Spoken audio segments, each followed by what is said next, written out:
Hello guys and welcome back to the channel, and this is Morris from the Best Online Tutorials here, and in today's video I'll show you how to fix the error code on your BOSCH dishwasher. Now the error code we're going to be focusing on for today's video is the E20. So the E20 simply means there's an issue with your circulation pump and it's probably not working properly, and you might notice the dishes are not getting clean and unusual noises, or rather no noise at all, or the cycle stops early. So basically it's just your dishwasher not doing its job. Now, what are the common causes of this issue? We have debris or food blocking the circulation pump impeller. So the circulation pump simply looks like this when it's blocked up. As you can see, there's a buildup of foam, soap, sud, and some other kind of things blocking the impeller from functioning properly.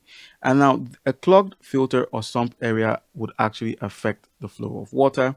And then it could also be an issue with your wiring that's being connected to the pump. So if the wiring that is, connected to the pump has issues, you're going to definitely have issues with your circulation of water.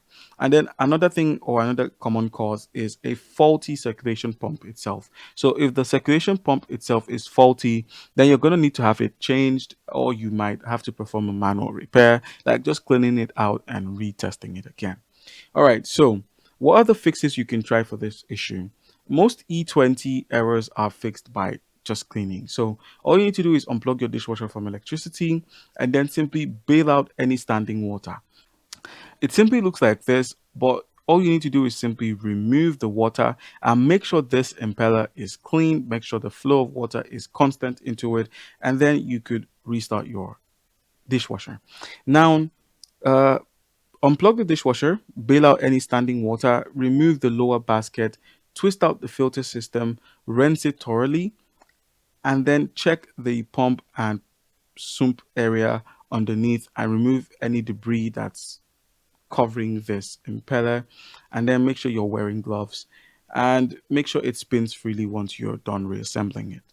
All right, an additional check you could perform is making sure the drain pump or drain hose is free of kinks or blockages, and if there are any, simply straighten it out. All right guys, so if you still have this issue after performing this fix, simply call a professional or a technician from Bosch to simply have a look at your machine. All right, guys, that's how you can easily go about this issue. Comment down below if you have any questions. Don't forget to leave a like and subscribe for more content. Thank you.